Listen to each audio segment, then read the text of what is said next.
What's that D stand for?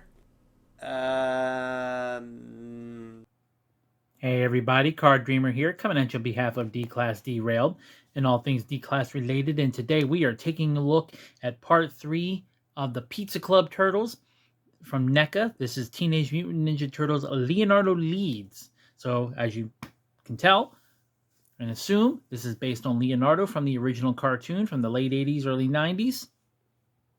Again, done up to look like one of the early VHS tapes. Gotta love it.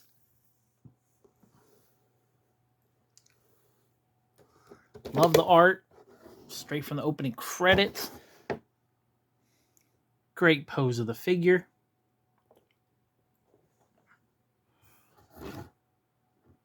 Pepperoni and marshmallow pizza.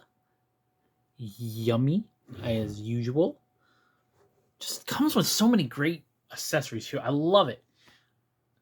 All right, I'm excited to open them. Like, I've been enjoying this line a lot. So, having not really gotten into the Toon Turtles until now, this has really been like such a treat. So, yeah, let's get him open. Here we are. And again, overall, great figure. There are some really cool little things I like about it, and there's two things that I don't like. One is consistent with all the turtles so far. I think it's just a little more prominent on Leo, but there's also something exclusive to him. But let's get over first. Go over the articulation. Once again, the headband, the knot at the back, that does bend up and down, which is cool. His head has full articulation as far as up, down, rotating left and right, and tilting. Butterfly shoulders, rotating biceps, 90 degrees at the elbow, wrist rotation as well as bending. I get into that. Leg splitting, does almost a 90-degree split, double jointed knees, and of course the ankles bend and rotate and swivel. So he's got all the great articulation. He's got a ton of accessories, just like the other ones, including his swords, which gotta love the swords. He has his VHS tape, his book, little tiny statue. And I remember the statue. I remember even this alien guy it's coming with. I remember him from a later episode, so that's cool. Comes with a pepperoni marshmallow pizza. This little contraption for him to look in.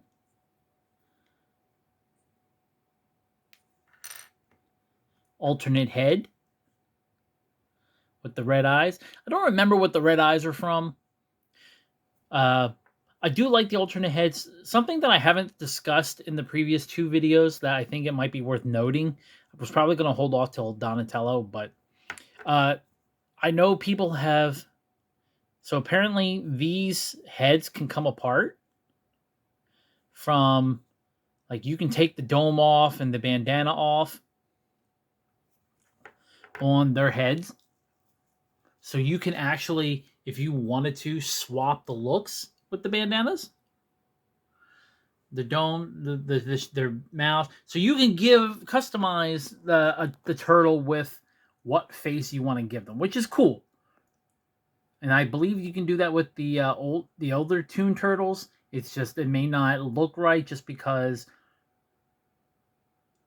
the color of their skin may be a little different, might be off. And I do believe with the original Turtles in Disguise figures, there was two versions. There was a gloss and a matte version, so you got to be careful of that as well.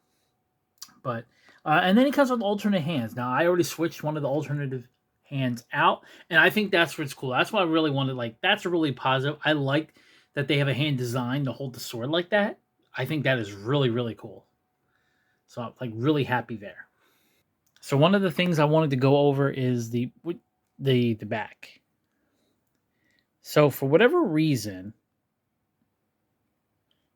they decided to two-tone the turtles. And I think they call this cell shading. To me, this is not cell shading. It's under his arms. You can see it in kind of sides, down the back of his legs. What I don't get though, it's not even on the back of the head, so it's not even consistent. It's not on the back of the green part, like his skin on the back of the head, but it is on the bandana. It's on the elbow pads, knee pads, and everything. I don't think it looks right. I don't know why they do that. I don't think it looks very well. I don't think that's natural cell shading. All you did is really just paint the body two different colors. If you're trying to do shadow and all, just let natural light handle the shadows. Don't, unless you're really going to go into detail how you want it shadowed, don't be lazy and do that. To me, and this is NECA. I love NECA. I've loved their figures, but to me, this was freaking lazy. Just don't do it. Let natural lighting do it, unless you're really going to go all out. But aside from that, something I do want to point out with this Leonardo figure is that he does have holsters in the back for his swords. But, and this may be different for each one. It could be just one of those little quirks. I had a very difficult time trying to get the swords in there. I cannot get them all the way in. I'm sure if I had kept pushing, they may have go in, but I felt like as tight as it was getting, I easily could have risked breaking the swords. And if I did get it in, I feel like I'd risk breaking the swords trying to get them back out. So I really want to encourage people to be careful with that. It may not be the same for every figure, but mine was definitely tight. And I don't think I'm going to be able to use them. So just keep that in mind also when getting this figure.